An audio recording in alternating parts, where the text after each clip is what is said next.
Hello Internet and welcome. Today I'm starting my first series. Wanna what it's about? Well, I assume you all read the video name, or maybe you're here by sheer coincidence. Whatever it is, it's getting hot in here, since today we are gonna take a dance. Would you like to join me on the dancing stage?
I guess it goes without saying. Dance Dance Revolution is one of the world's most underrated gaming series. Well, at least in Europe it is. However, it did a great job to surprisingly stay alive over all those years, and is just as fresh as always with every new installment the series gets. But in recent years, the releases of the original arcade-based home console ports came to a halt. Since the American Dance Dance Revolution X2, which is only loosely based on the arcade machine, no new installments came out for the PlayStation. But I think we're getting a hold of ourselves. First, let's check out what this whole series will all be about. At first, I would like to bring up some basic information about the game and the impact it had on the music gaming community. We will learn a little bit about the history, the difference between certain versions, and what's the deal with these spin-offs. In one of these parts, I would like to show you all about the regional differences, starting by the name of the game itself. Yeah, the game itself had a name change. Then the names of the versions, as well as musical differences. In yet another episode, I would further like to talk about more games the Bemani series brought to life, and how the games influenced each other. Then, there will be a section dedicated to the famous and well-known clone Stepmania and its official counterpart In The Groove. There's gonna be a lot to talk about, so let's dive right into our first chapter. Give it your best! If we are to talk about Dance Dance Revolution, we first need to clear where this game originated from. And no, I am not talking about Japanese per se. I want to introduce you to the Bemani series. It is a series dedicated to music and rhythm-based games made by Konami. It all started in 1997, when the first arcade machine Beatmania, also known as Hip Hop Mania or Beat Stage, hit Japanese arcades. It was played with a turntable and a set of piano-like buttons. It became an instant hit, and other games were already in production. The arcade world was then ready for the next big hits. In the next year, 1998, Beatmania Second Mix came along with pop and music Guitar Freaks. It's the Japanese godfather and the spiritual predecessor of Guitar Hero. And, of course, the first arcade cabinet of Dance Dance Revolution. Okay, for the record, this footage right here is not from the first cabinet. I just wanted to show you guys some possibilities to show off. With Bemani being a success and Dance Dance Revolution a big part of it, Konami immediately began to port it to the home console. In 1999, the first edition for PlayStation 1 came out, Dance Dance Revolution First Mix. It came along with a pad that could easily be stored. It was more than just a party gag.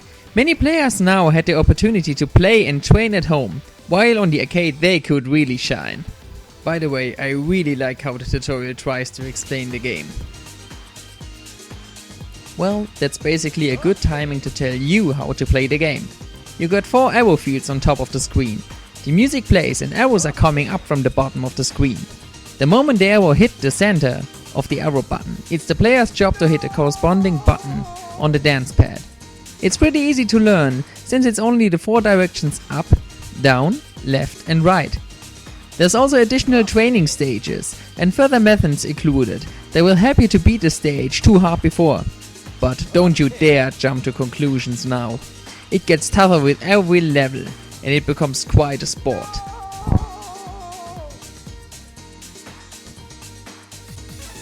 Now that we covered the basics, it's time we head forward, or rather, going west. That's what Dance Dance Revolution did. According to GameSpot's first review of Dance Dance Revolution, it looked pretty grim. They praised the game while still saying, obscure games, and I quote, obscure Japanese games like Dance Dance Revolution have little or no chance of coming out in the US, so import this while you can. Nope. Boy, were they proven wrong. Many people believe that Dance Dance Revolution just came at the right timing for being successful in the US. Shortly before DDR hit the American market, Parappa the Rapper became pretty popular amongst gamers.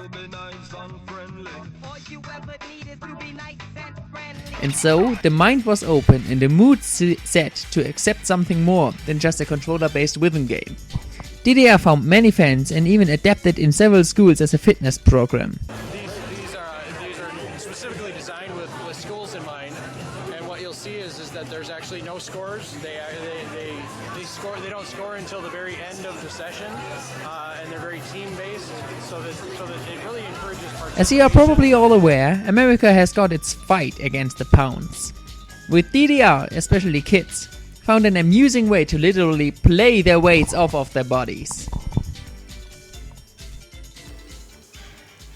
As you can see here, almost every Dance Dance Revolution title has its counterpart. On top you can see the Japanese titles. From left to right it's Dance Dance Revolution Max, or also called the 6th mix, the 7th mix with DDR Max 2. Then comes Dance Dance Revolution Extreme and the Party Collection. Followed by DDR Festival, Strike, Supernova 1 and 2 and Dance Dance Revolution X. There you see the American titles, Dance Dance Revolution Max and DDR Max 2, but oh my god, take a look at this. What's that supposed to mean? Dancing Stage Megamix and Dancing Stage Fever. Megamix and Fever? How are those two possibly add up to DDR Max 1 and 2? And what's with that Dancing Stage title? Cause you know, it's DDR, it's Dance Dance Revolution, that's what it stands for. There's some crazy story behind that. This is some crazy stuff right here. It's confusing as hell, but we gotta get to the bottom of it. I already had heard stories before. Stories of different nature and theories where the name was changed. And to tell you the truth, I never really bothered that much to truly find out.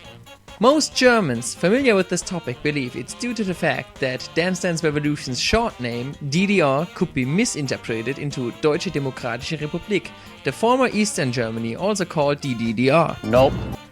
As matching as it sounds, this myth is misleading and proven wrong. I heard a different story which is far more believable. The Dancing Stage series is made for the European market. Now let us take a close look over Europe. Could you possibly think of any country that could get insulted by having a game, or rather an official product meant for fun with the name Revolution in it? I'll give you a few seconds. In 1776, America officially signed the Declaration of Independence. The French aristocrats, who previously supported the fights and war, began to think about the changing world around them. By this time, French society worked under a so-called mercantilism. The poor farmers had to pay all the taxes, while still being responsible for supporting the whole land. The rich and privileged people, on the other hand, didn't have to lift a finger. The land was dry and the farming results turned out to be bad too. On June 17th, the people of the third class came together and formed the National Assembly, which eventually resulted in the French Revolution. There's way more to talk about that issue, but this ain't the place for that. If you are, however, still interested in this topic, you should check it out. However, today the word revolution is practically banned from French marketing. There's also a third and way simpler story behind the name change. It is said that the names were changed due to licensing possibilities. There are sources to be found that claim it was only thanks to the change, or rather due to creating a new brand with the name Dancing Stage. Instead, European stars, DJs, bands and singers not featured in the American or Japanese releases could now be contacted for additional tracks. With this, Konami was not only able to get new songs for European releases, but also was able to put their own tracks into the Dancing Stage games. That concludes part 1 for now. I hope you guys enjoyed this little kickoff of this new series. Next time we will take a closer look at the differences between certain versions and editions. Also, I would like to point my finger at why I believe only the PlayStation 1 and 2 home ports are considered canon, at least to me. And while we wander through the confusion of a name mess between versions, we also take a closer look at the features Konami added over the time with each new installment. Also, I would like to talk about obscure titles like Power Power Paradise and the evolution of Dance Dance Revolution, Dancing Masters, aka Dance Evolution, and its failed attempt to bring the genre to the next level. So, see you guys next time in part 2, The Evolution of Dance.